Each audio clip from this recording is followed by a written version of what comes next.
The first time my mother-in-law met me, she looked me up and down, then whispered loud enough for everyone to hear. "She's not marrying my son. She's marrying our money." The room went quiet.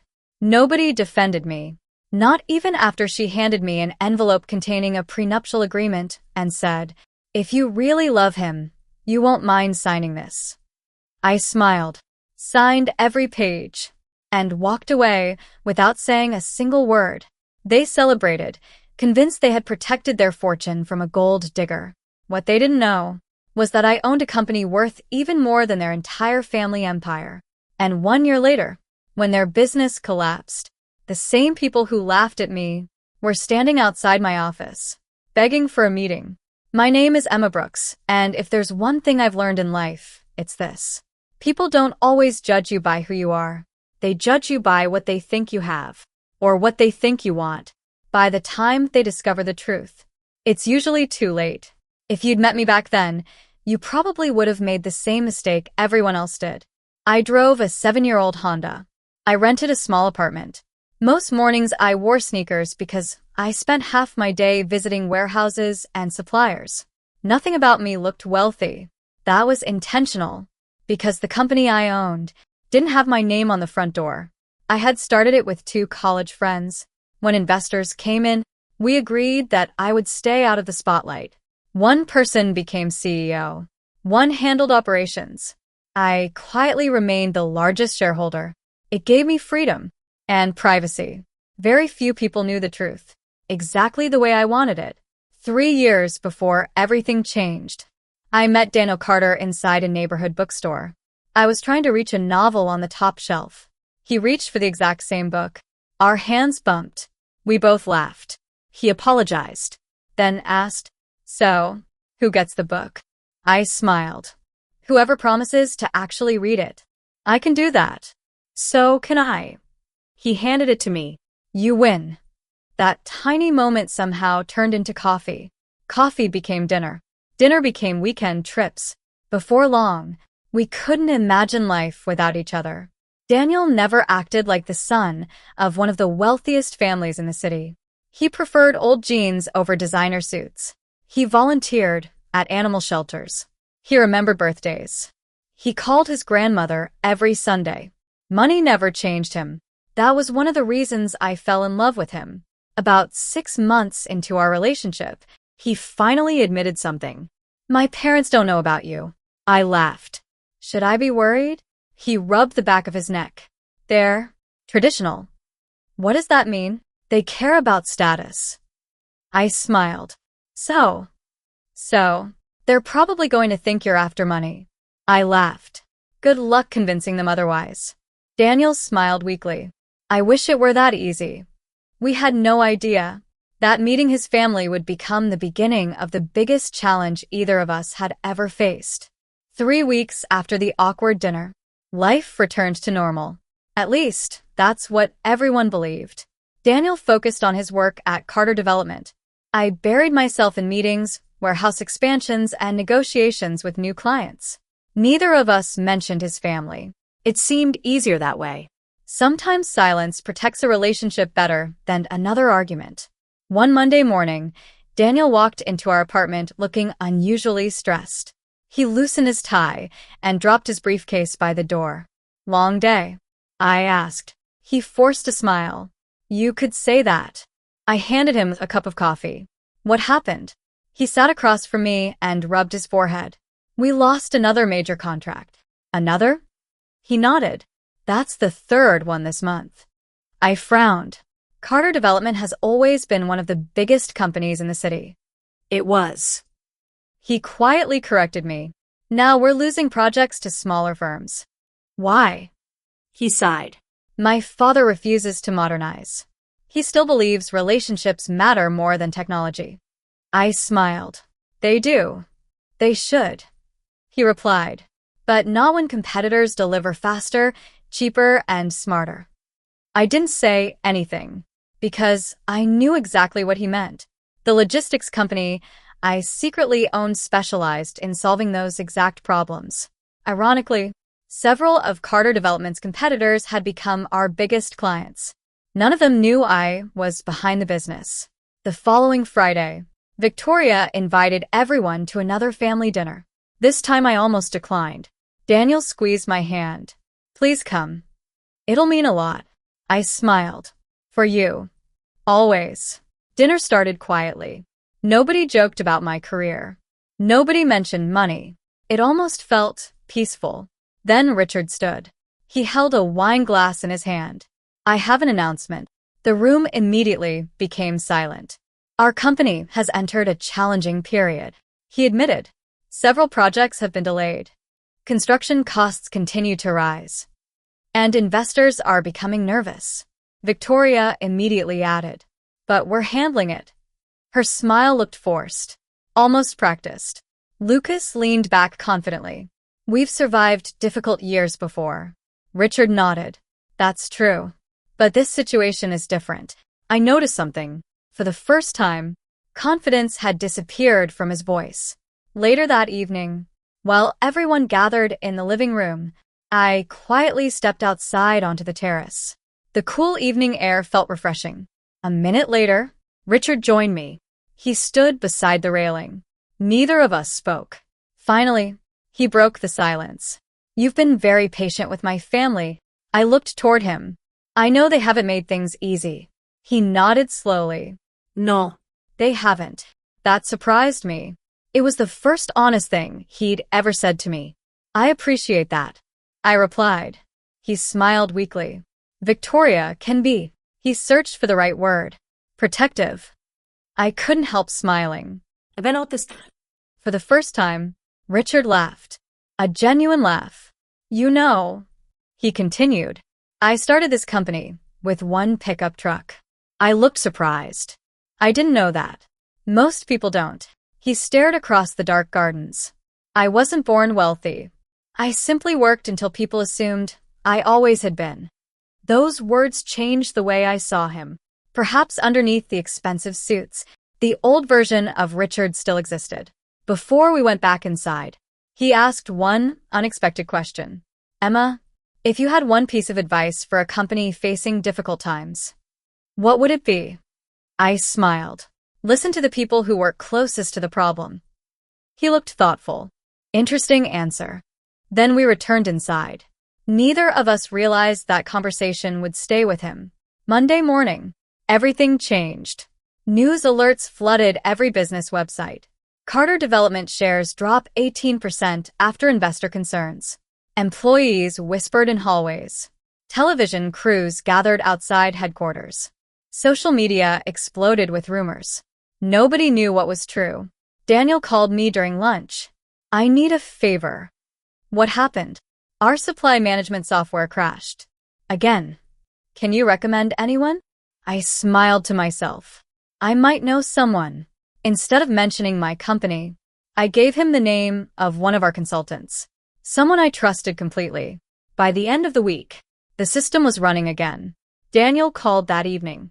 They were incredible. I told you. How did you know them? We've worked together before. That answer was technically true. A few days later, I arrived at my office before sunrise. The receptionist handed me a visitor card. Someone's waiting for you. Who? He wouldn't say. I walked into the conference room. Richard Carter stood beside the window, alone. He looked embarrassed. I hope I'm not interrupting. Not at all. I answered. What brings you here? He looked around my office. Simple furniture. Modern equipment. Busy employees walking past the glass walls. You have a nice company. Thank you. He hesitated before speaking. Daniel mentioned you recommended the consultant who fixed our system. I did. They were excellent. I'm glad. He slowly sat down. Can I ask you something? Of course. If someone wanted to modernize an old company, where would they begin? I smiled. By admitting the old way no longer works. He nodded quietly. I was afraid you'd say that. For nearly an hour, we talked about logistics, technology, supply chains, employee training. Not once did he treat me like an outsider. Not once did he question my experience. When he finally stood to leave, he extended his hand. Thank you. It helped. I shook his hand. Anytime.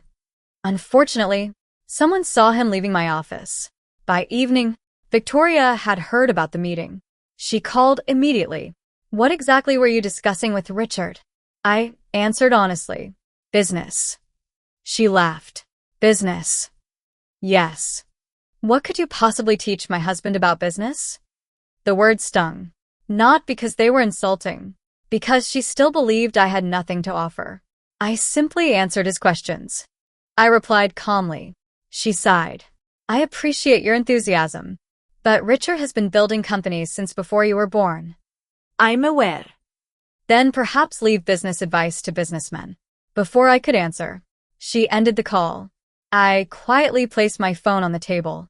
My assistant looked toward me. Everything okay? I smiled. It will be. The following week, Daniel came home carrying a thick folder. What is that? The quarterly financial report. He dropped it onto the kitchen table. I've never seen numbers like these. I opened the first page. Losses. Delayed payments. Canceled projects. Declining investor confidence. Every page looked worse than the last. Then I noticed something. One familiar name. A logistics company. The same company that had been winning Carter Development's biggest contracts. Daniel pointed toward it. They've taken almost 20% of our commercial market. I quietly looked away, because that company was one of my largest clients. If I revealed the truth now, everything would change. Later that night, my phone buzzed with an email from our board of directors. The subject line made my heart stop. Confidential acquisition proposal. One of the companies interested in merging with my business had also submitted an offer to purchase Carter Development. If accepted, Daniel's family would lose complete control of everything they had built. I stared at the screen for several seconds. The company that everyone believed I merely consulted for was now powerful enough to decide the future of the family that had spent months calling me a gold digger. And they still had absolutely no idea who I really was. I stared at the email for several minutes. The words refused to sink in. Confidential acquisition proposal. If our board accepted the offer, my investment group would become one of the largest shareholders in Carter Development. In other words, the family that had spent months treating me like I didn't belong could soon be working for a company I helped build. I slowly closed my laptop. No one else in the room knew what I had just read, and I intended to keep it that way. The next morning, our executive team gathered for the quarterly board meeting. There were only 6 people around the table. Every one of them had been with the company since the beginning. Marcus, our CEO. Lena, our chief financial officer. Owen, head of operations. And 3 board members representing early investors. Marcus looked around the room. Before we begin, I'd like to congratulate everyone. He smiled. We've officially crossed $1 billion in annual revenue. The room erupted in applause. Lena slid a report toward me. Our expansion into Canada exceeded expectations. Our logistics platform now serves over 400 manufacturers. Owen laughed. And we're still turning down new clients every week. I smiled. It took us 8 years to get here. Marcus nodded. And you never let success change who you are. No one outside that room knew I owned 51% of the company. That had always been intentional. Marcus had become the public face of the business. I preferred staying behind the scenes. It gave me freedom. I could still walk into a grocery store without anyone recognizing me. I could still enjoy dinner without people asking for business advice. Most importantly, people treated me like an ordinary person. Most of the time, I preferred it that way. Marcus opened another folder. We've received another acquisition request. I already knew which one he meant. The Carter proposal? He nodded. The investment firm representing them wants us to purchase a controlling interest. Lena looked toward me. What do you think? I folded my hands. I don't want a hostile takeover. Marcus smiled. Neither do we. Our company wasn't built by destroying other businesses. I nodded. Then let's keep looking for another solution. The board unanimously agreed. That afternoon, Daniel called. His voice sounded unusually quiet. Can we have dinner tonight? Of course. There's something I need to tell you. We met at our favorite little Italian restaurant, the same place we'd celebrated birthdays and anniversaries. Normally, Daniel smiled the moment he saw me. Tonight, he looked exhausted. Dark circles rested beneath his eyes. He barely touched his food. "What's wrong?" I finally asked. He looked down at the table. "My father is selling company assets." I frowned. "What kind of assets?" "Office buildings, equipment, land." "He says it's temporary, but—" He sighed. I've never seen him this worried. I reached across the table and held his hand. "Everything will work out." He smiled weakly. "I hope you're right." Then he looked at me. "I need to ask you something." "What is it?" "If things get worse, would you still marry me?" I blinked. "What? If my family loses everything, if I lose everything, would you still want this life?" I laughed softly. "Daniel, I fell in love with the man who bought me coffee in a bookstore, not the family who lives in a mansion." Tears filled his eyes. You have no idea how much I needed to hear that. 2 days later, Victoria invited me to lunch. Without Daniel, that had never happened before. Curious, I accepted. She chose one of the most expensive restaurants in the city. As soon as I sat down, I realized this wasn't a social visit. She didn't order food. She didn't ask about my day. Instead, she opened a leather folder. Inside were several newspaper articles. Every one of them talked about Carter Development's financial troubles. She looked directly at me. "I know things haven't always been easy between us." I remained quiet. She continued. "I've been under tremendous pressure." "I can imagine." She sighed.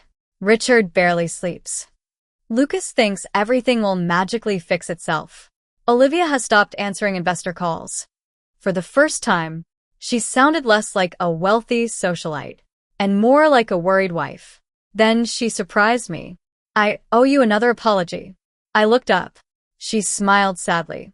"I judged you too quickly. I didn't know what to say." "I thought you wanted our money," she admitted. "But—" She hesitated. "You've stayed with Daniel even while our family is falling apart." She looked down. "That tells me I was wrong." Before I could respond, her phone rang. She answered immediately. The color drained from her face. "What?" Long silence. "When?" Another pause. "I'll be there." She slowly lowered the phone. "What happened?" She whispered. "The bank rejected our final refinancing request." She looked completely lost. For the first time since I'd met her, the confident woman who controlled every room had disappeared. All that remained was a frightened mother. A week later, the Carter family hosted another emergency meeting. This time, Daniel insisted I attend. When we entered the boardroom, the atmosphere felt tense. Lawyers, financial advisors, investment bankers. Everyone looked worried. One banker stood. "We've reviewed every available option. There is only one remaining proposal." He placed a folder in front of Richard. The acquisition offer. Richard slowly opened it. His expression became confused, then surprised, then completely speechless. Lucas leaned over his father's shoulder. "What is it?" Richard looked up. "This company. I've heard of them." The banker nodded. "They're considered one of the fastest-growing logistics firms in North America." Victoria looked at the company logo. "I've never met anyone from there." Neither had Richard. Neither had Lucas. Neither had Olivia.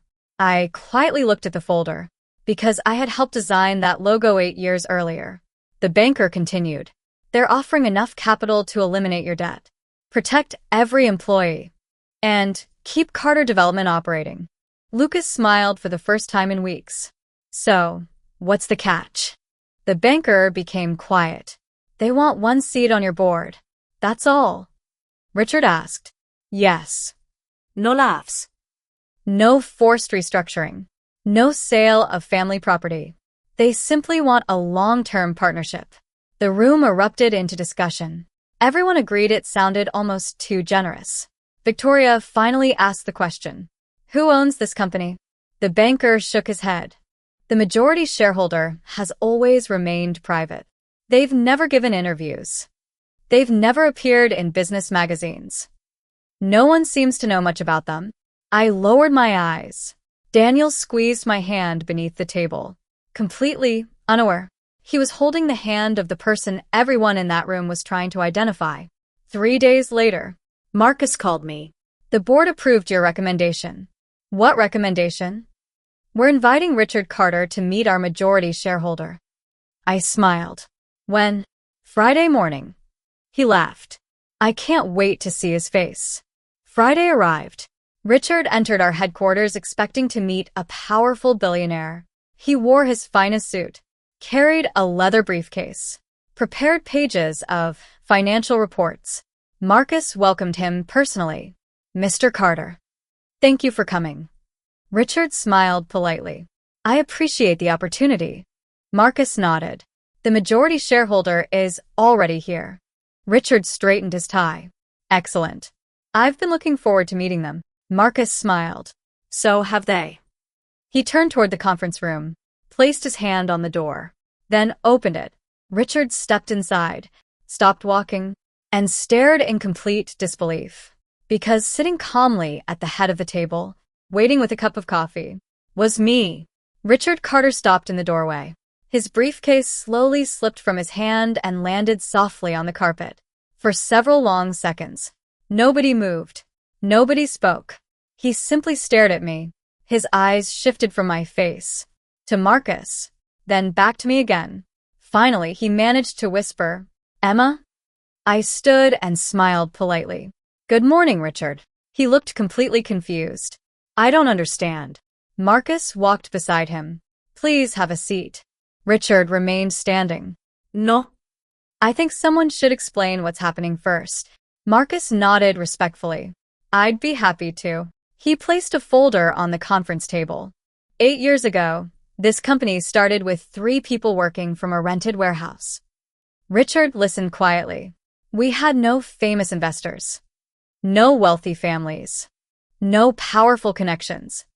We simply had one person who believed the company could become something extraordinary. Marcus looked toward me. Emma. Richard slowly turned to face me again. Marcus continued. She invested her savings. She worked nights. She visited clients herself. She personally negotiated contracts when no one else believed in us. Richard blinked several times. But she's a consultant. I smiled gently. Ido Consulting. But that's only one small part of what I do. Marcus slid another document across the table. This is our shareholder report. Richard looked down, then froze. At the top of the page, one name appeared beside the largest ownership percentage. Emma Brooks. 51% ownership. Richard looked back at me. His face had completely lost its color. You own this company? I nodded. Yes. He slowly sat down, almost as if his legs had given out beneath him. I had no idea. I know, I answered quietly. I never talked about it. Richard looked around the conference room. So, everything we've heard, the expansion, the international contracts. Marcus smiled. They all happened because Emma refused to give up. The room remained silent. Finally, Richard laughed softly. Not because anything was funny, because he couldn't believe what he was hearing. I've spent months trying to find the person behind this company. He shook his head. And all along, they were having Sunday dinner at my house. I couldn't help smiling. Life can be surprising. A few minutes later, Marcus began presenting the partnership proposal. Our company has no interest in taking Carter Development away from your family. Richard looked genuinely surprised. You don't. Marcus shook his head. We build businesses. We don't destroy them. 8 years ago, this company started with 3 people working from a rented warehouse. Richard listened quietly. We had no famous investors, no wealthy families, no powerful connections. We simply had one person who believed the company could become something extraordinary. Marcus looked toward me. Emma. Richard slowly turned to face me again. Marcus continued.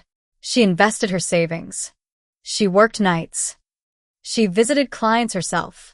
She personally negotiated contracts when no one else believed in us.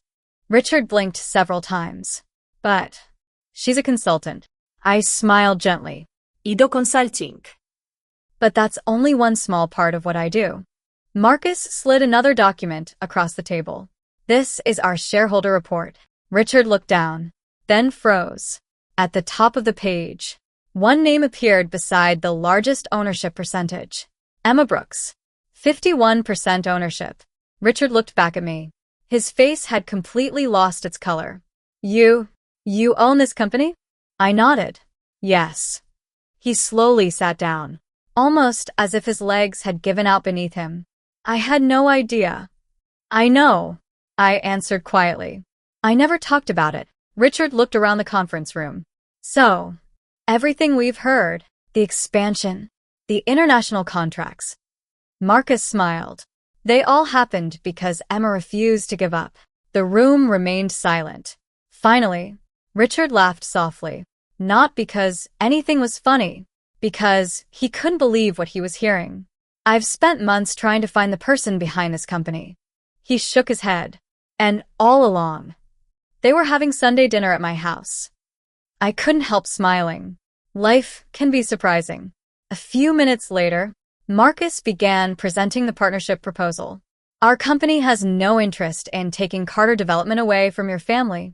Richard looked genuinely surprised. You don't. Marcus shook his head. We build businesses. We don't destroy them. Richard looked toward me. You made this decision? I did.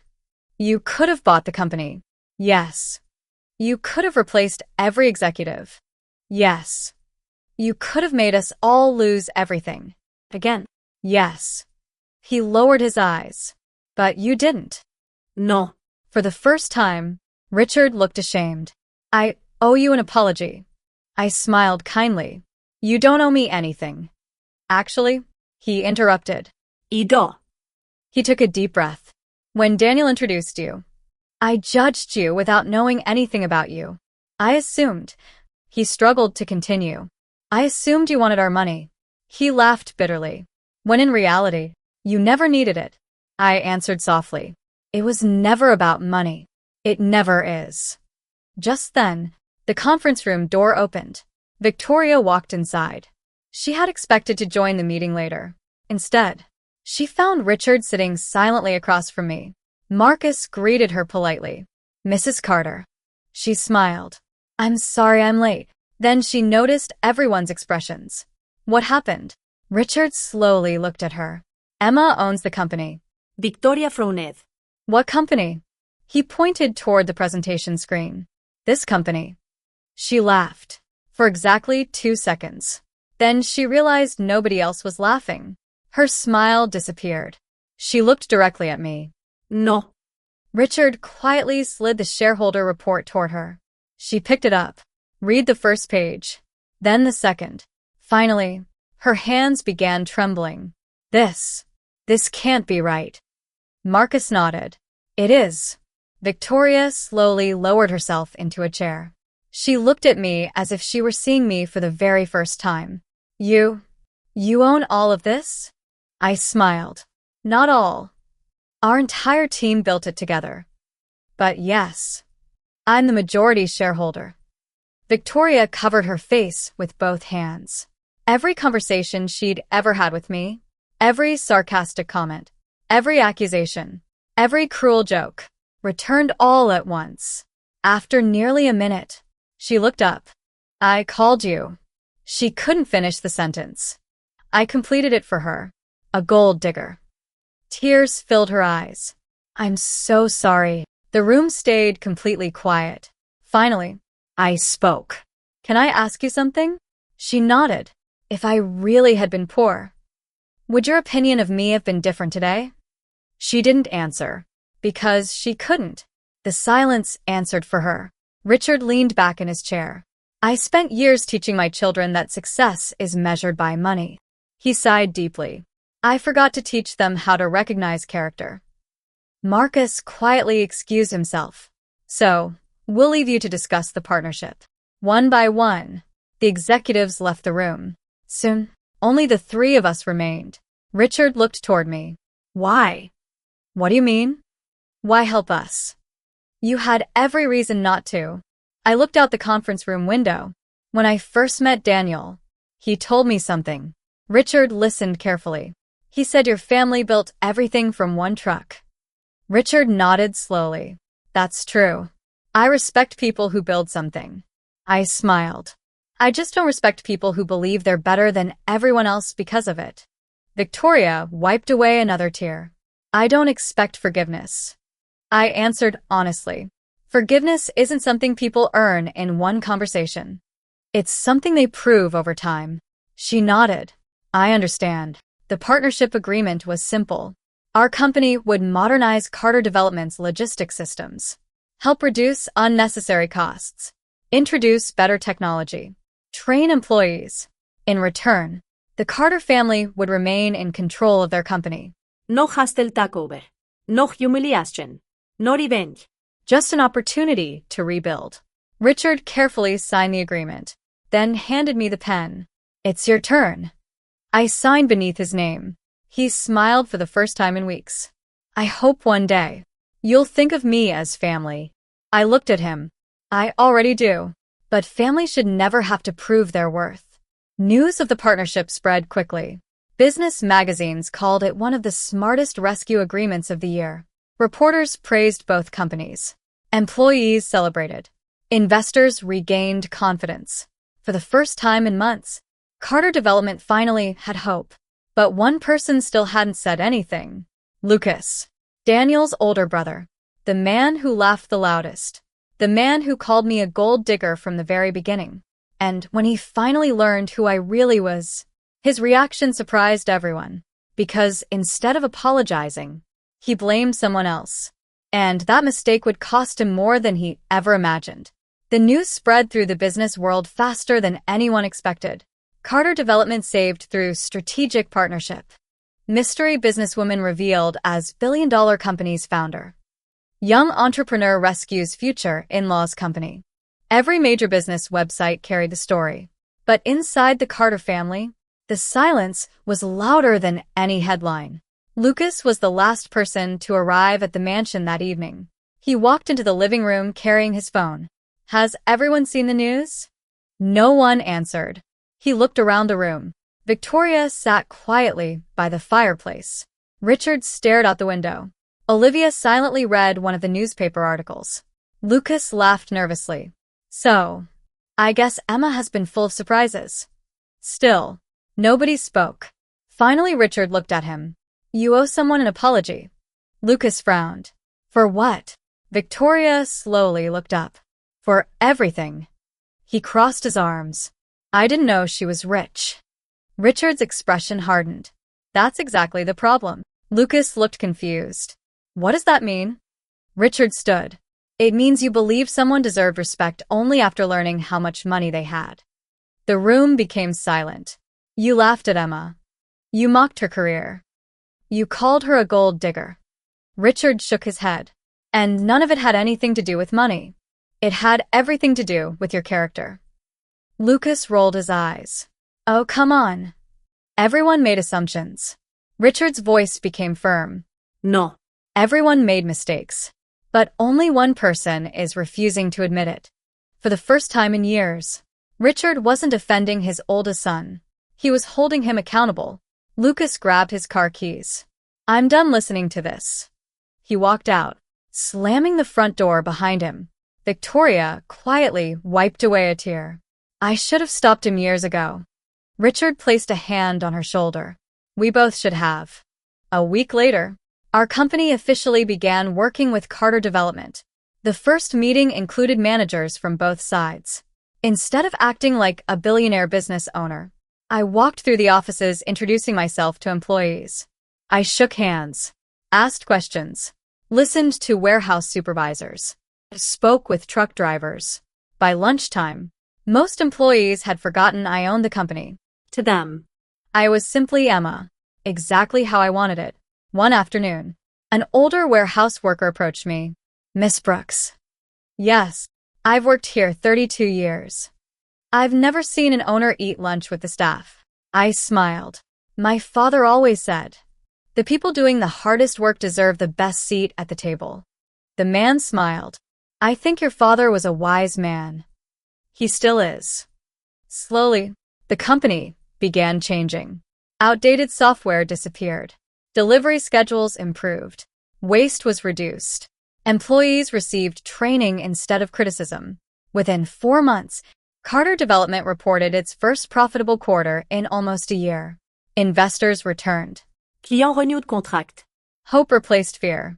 One evening, Richard asked if he could visit my parents. At first, I thought I'd misunderstood. You want to meet them? He nodded. I should have done it before judging their daughter. The following Sunday, Richard and Victoria drove to my parents' small home. There were no marble floors, no luxury cars, no private chefs, just a cozy house filled with family photographs. My mother welcomed them with homemade pie. My father brewed fresh coffee. No one mentioned business. No one mentioned money. They simply talked, Laughed. shared stories. As we prepared to leave, Richard quietly turned toward my father. I owe you an apology. My father looked surprised. For what? I judged your daughter without knowing her. My father smiled gently. I know. Richard blinked. You knew. My father nodded. Emma told us. Richard looked embarrassed. Why didn't you say anything? My father chuckled. Because I wanted you to discover who she was, not what she owned. On the drive home, Victoria stared quietly out the window. Finally, she whispered, I've spent years trying to impress people. She looked at Richard. They've spent years simply loving each other. Richard squeezed her hand. We've been chasing the wrong things. 2 months later, Daniel and I finally set our wedding date. This time, planning felt different. There were no arguments about expensive venues.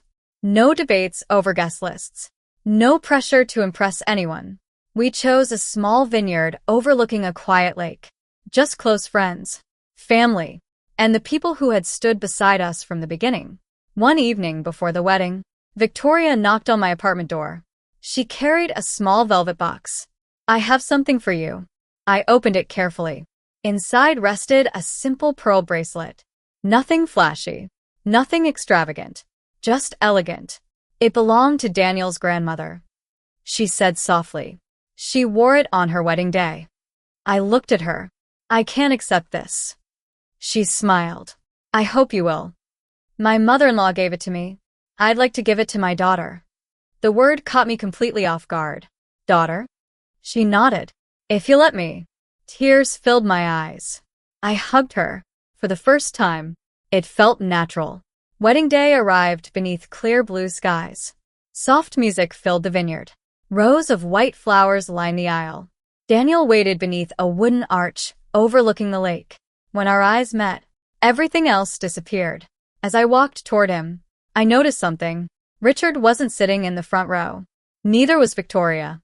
Instead, they stood beside my parents, greeting every guest together. There was no separation anymore. Only family. The ceremony was simple. No extravagant speeches. No dramatic surprises. Just 2 people promising to spend their lives together. When the officiant asked if anyone objected, a familiar voice interrupted. Wait. Everyone turned. Lucas stood near the entrance. For one brief moment, the entire vineyard became silent. He slowly walked toward us. I wasn't sure what to expect. Neither was Daniel. Lucas stopped a few feet away. Then, he looked directly at me. I've been a terrible brother, he admitted. Un terrible sang. And an even worse human being. No one spoke. I blamed everyone except myself. I judged you because I thought success belonged only to people born into money. He smiled sadly. You proved me wrong. He reached into his jacket, pulled out an envelope. Inside was a resignation letter. I've stepped down from every executive position. Richard looked shocked. Lucas. He continued. I'm starting over. I've accepted a management trainee position at one of our warehouses. The entire family stared at him. You don't have to do that, Richard said. Lucas shook his head. Yes. I do. For the first time in my life, I want to earn respect. Instead of expecting it, I walked toward him. You know, real apologies aren't made with words. They're made with choices. He nodded. I'm finally making one. I smiled. Then I accept your apology. Daniel hugged his brother. The guests quietly applauded. Months passed. The Carter family changed in ways I never expected. Victoria became involved with local scholarship programs. Richard began mentoring young entrepreneurs. Olivia launched a nonprofit supporting women starting small businesses. Lucas worked his way up through the company, not because of his last name, because of his work ethic. 1 year later, we celebrated Carter Development's best financial year in over a decade. At the annual company dinner, Richard stood before hundreds of employees. He smiled. I used to believe success was measured by what you owned. He looked toward me. I was wrong. Success is measured by the people who stand beside you when you have nothing left. The room erupted in applause. Later that evening, Daniel and I walked outside. The city lights reflected across the river. He wrapped his arm around my shoulders. Do you ever think about what would have happened if you told my family the truth on the first day? I smiled. Sometimes. And I don't think they would have believed me. He laughed. Probably not. I looked across the water and quietly said, the funny thing is, I never wanted them to admire my success. I only wanted them to respect me before they knew about it. Daniel kissed my forehead. I think they finally do. Looking back now, people often ask me if I enjoyed proving everyone wrong. The truth is, no. Because proving someone wrong isn't nearly as satisfying as helping them become better. My in-laws called me a gold digger because they believed wealth defined a person's worth. Life eventually taught them a different lesson. Money can build houses, but it can't build character. It can buy comfort, but it can't buy respect. And it can certainly never buy the kind of love that stands beside you when everything else falls apart. The greatest investment I ever made wasn't in a company. It wasn't in real estate, and it wasn't in stocks. It was in choosing kindness when revenge would have been easier. Because kindness has a way of changing people that money never can. And in the end, that became the richest thing any of us ever owned.